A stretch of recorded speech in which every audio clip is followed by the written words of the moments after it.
ये भी क्लैरिटी है। वैसे तो वज़ीर क़ानून साहब का एक पूरा इस पे मौक़िफ़ आया है, लेकिन ये क्लैरिटी है कि नई मरदमशुमारी और नई हल्का बंदियों के बाद जो कौमी असम्बली में सूबों की नशिस्तें हैं वो आगे पीछे नहीं होंगी।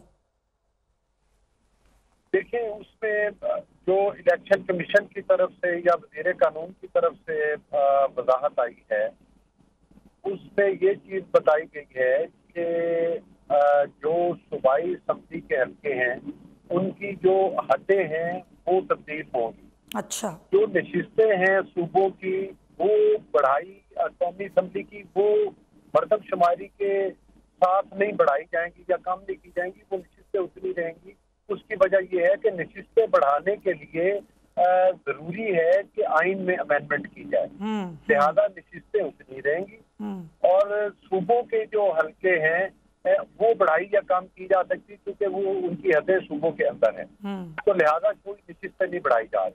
और दूसरी बात यह है कि तकरीबन जो बात की है मेरे भाई ने अभी शाह साहब ने, तो मैं उनकी बात की तारीफ करता हूँ कि आपको याद होगा कि जब मोहतरमा बेनज़ीर भुट्टो साहिबा शहीद हुई तो उस वक्त हमें जो है वो इलेक्शन जो है वो मतलब कुछ अर्सा के लिए डिले करना पड़े, लेकिन इलेक्शन हुए।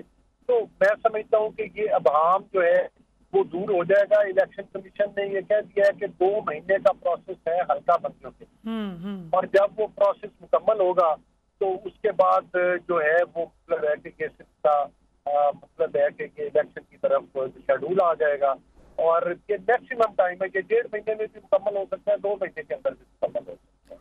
अच्छा, मेरा ख्याल है कि देखें हाँ। पहले एक दफा ये भी बात की सब्जियों की मुद्दत बढ़ाई जा रही है।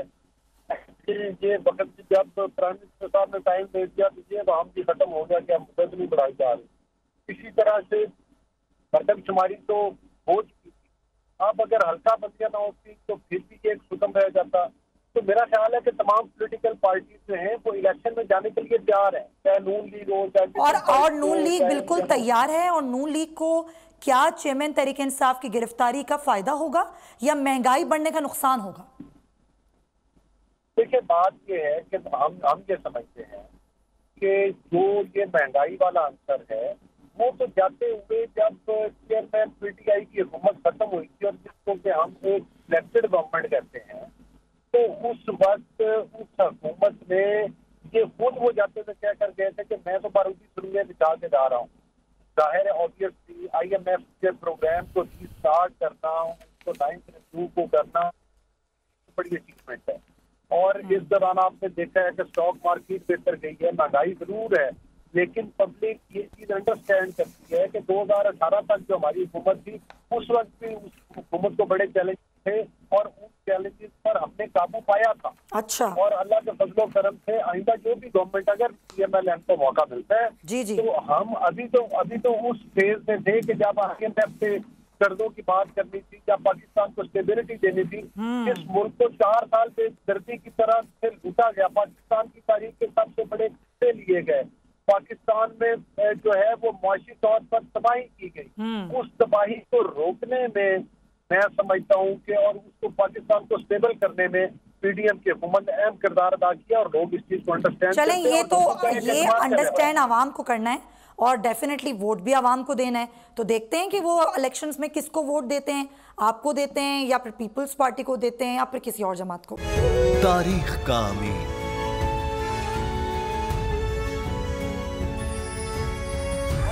आजादी की अलामत,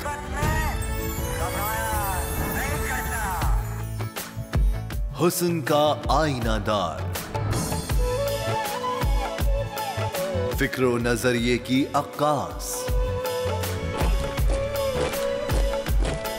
सरफराजी का गवाह, यानी हम सबका निगहबान पाकिस्तान।